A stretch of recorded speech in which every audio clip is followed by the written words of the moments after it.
Greetings. My name is Paul Zablocki, Development Gifts Officer at Canisius High School, and it's my pleasure to welcome you to another episode of Conversations with Canisius, the web series where we connect alumni from around the world with the classrooms on Delaware Avenue. Today, my guest is Michael LoFaso from the class of 2006. Michael is responsible for corporate strategy and finance at Rideback, a company that produces film and television content that has been viewed all over the globe, including such titles as The Two Popes, Disney's live-action Aladdin, and the It horror franchise. Michael, thank you for joining us. Hey, it's great to see you, Paul. Really happy to have the chance to chat with you. So thank you. So you're out in California, and so we're doing this Zoom meeting, and so it's been a little bit of time since you left the comfy confines of 1180 Delaware Avenue and found your way into the world. Why don't you catch us up a little bit on how you got to where you are now and what's happened in the time between? Yeah, absolutely. So it certainly has been a whirlwind past year, but taking a little bit of a reflection on kind of the time leading up to it, feel really fortunate that after Canisius, I spent a great couple of years up at Colgate doing my undergrad there. I studied math and econ and enjoyed the kind of liberal arts aspect of school there. Always had kind of an interest in the business side of things. So after Colgate, I ended up moving to New York City to work in investment banking and private equity for a couple of years. Jumped into business school after that, and then eventually came to sunny California to work in the media and entertainment landscape. So has been certainly a lot of different types of experiences with some bigger corporations mixed in with some kind of fun entrepreneurial endeavors. But it's now kind of looking out here at the end of 2020. It's been quite a journey. So you mentioned just now, the variety of stops along the way. Tell me a little bit about how your time at Canisius helped prepare you for what has been a really varied work experience. Absolutely. So I think at Canisius, one of the things that I continue to reflect on is this kind of idea of being a man for others. And when I was in school, I probably didn't fully appreciate kind of how that would translate, beyond the blue walls, right, into the real world.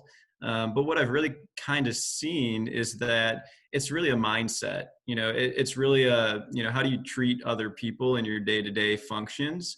And what I've come to really appreciate is a lot of the work that I've done is by choosing people over function, right? So not so much worried about what does the paycheck look like, or what's the corporate ladder look like, but really trying to find things that are fulfilling and avenues that you can work on things where you're passionate about, and then ultimately hopefully there are things that kind of give back to whatever community that you're in. I found that was something that was really kind of ingrained during my time at Canisius, and it's something that I feel really fortunate to try to carry forward. You mentioned the being a man for others, and there's some great sound bites from Jesuit education, right? Cura personalis, men and women for and with others, the pursuit of excellence, magis meaning the more. Talk a little bit about the formation that you had at Canisius, and can you give some concrete examples of how you've put that into your daily practice? Yeah, absolutely. I think at Canisius specifically, again, didn't realize this at the time, but has really kind of manifested in the time since.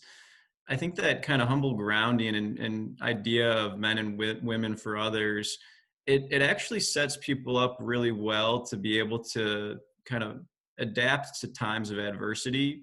I remember, it's come up within family and within the classroom. There's always this kind of undertone that people's, true colors often show up when things are difficult, right? It's maybe it's part of the Buffalo atmosphere of things too, which I so much love and try to keep as a part of my cloth in California here. But I think there's this kind of idea that when things are going great, it's can be really easy for everybody, and you always want that and hope for that.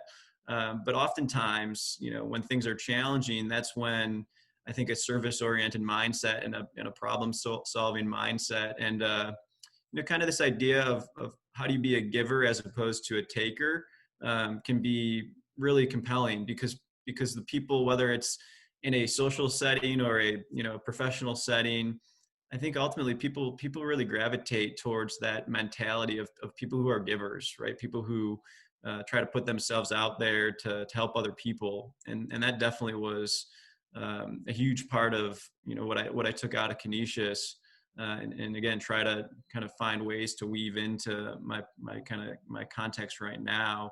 Funny enough, even working on the other side of the country, and in an industry that I really didn't anticipate seeing myself in. I wound up in the entertainment business, and our motto at our company Rideback is being a community in service of creativity. And it kind of clicked for me when, again, thinking back to how that kind of comes full circle with the service oriented mentality. That it's kind of twofold. In one aspect, we think of that in terms of how do we put content out in the world that people will be able to enjoy, that's aspirational and uplifting.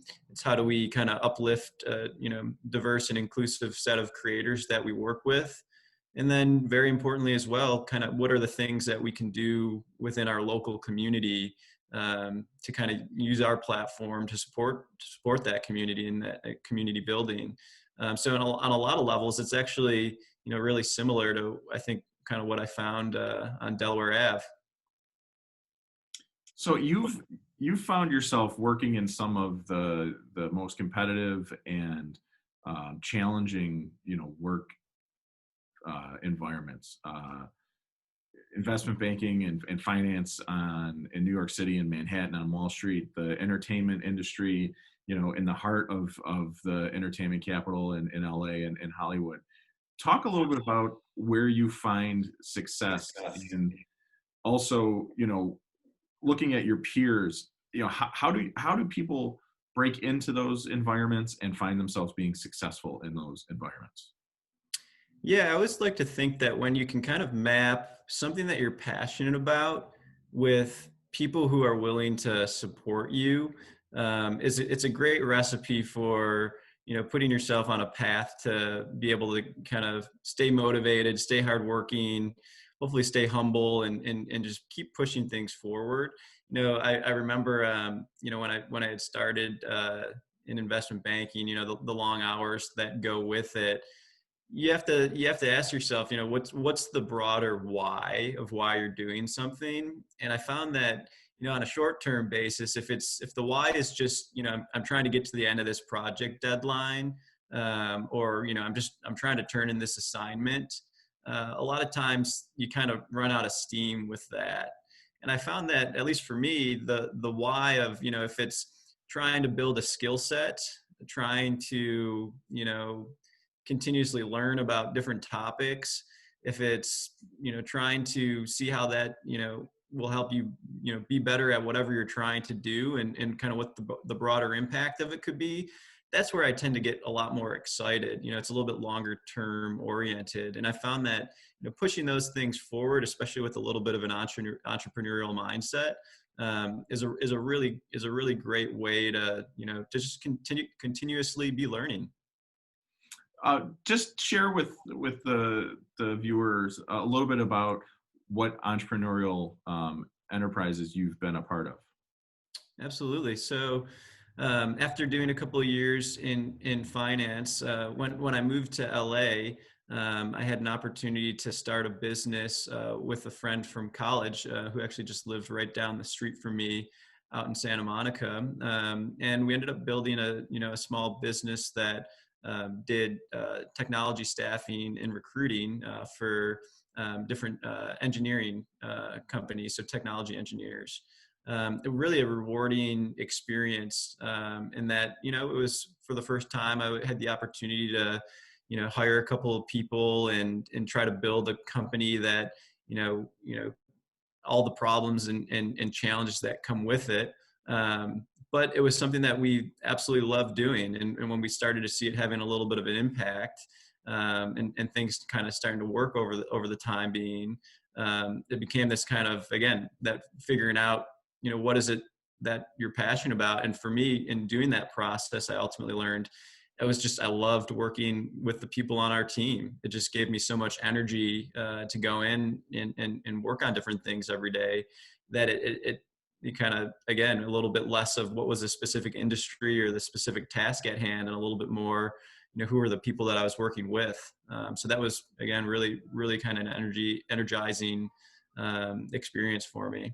And even what I do now, right, in the TV and film producing world, is very much entrepreneurial. We think of every kind of movie or TV show as its own little mini, startup in its own right. You have to go find a director and a writer, and figure out the financing of it with a studio. You try to plug in a little bit with the distribution and the marketing plan for things. And every project is different. So I feel really fortunate to, again, be with people who are really sharp and really motivated and kind of innovating in how we do that, especially now in the landscape where our industry is changing tremendously in a rapid manner. But it's really all about the people for me. Thank you for that. That's a great answer. As you were talking, I was kind of thinking to myself, you're an accomplished young man. I mean, you're not fresh out of college. You have a lot of different experiences, but age-wise, we're still, just at the tip of your professional career. But because of your experiences and because of where you've been so far, I think that you would probably have some really interesting things to say to a junior or senior who might be watching this, who has aspirations to do some of the things that you might have done. Do you have any advice that you would want to share with a young man like that?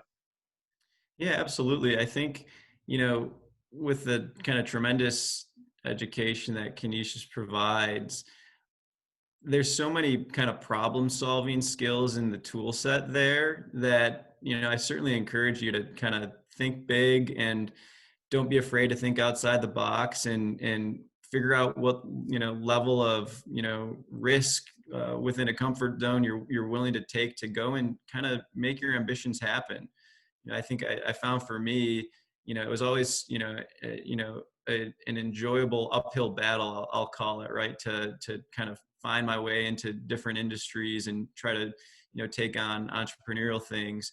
And with that comes a lot of failure too, right? It's oftentimes in those, difficulties are the biggest learning experiences. I remember when I started my first job out of college, I perpetually felt like I had no idea what I was doing, and I probably messed up, plenty of things to go along with it. But again, in kind of finding mentors and coworkers and colleagues, that have that kind of giving attitude, and they're there to teach you and support you, makes all the difference. So I would definitely encourage, figuring out what it is you're passionate about, finding people who are, who are aligned in that type of thinking, supporting, having a support system to kind of help you get there. And then, I think as that comes along, try to, similar to the Canisius mentality, look back and then figure out how you can support those people around you as well. Because that ends up being kind of what helps it really feel exciting and sustainable over the long term. Thank you, Michael. It has been a real pleasure to share some time with you this afternoon. And I know that this conversation is going to be a wonderful contribution to our Center for Global Learning. And we're very proud of all the work that you've accomplished so far, and we can't wait to see what's next. Thanks a lot, Paul. Pleasure to speak with you, and hope all is well back home. I look forward to getting back there soon. it would be great to have you back on campus. Thanks a lot.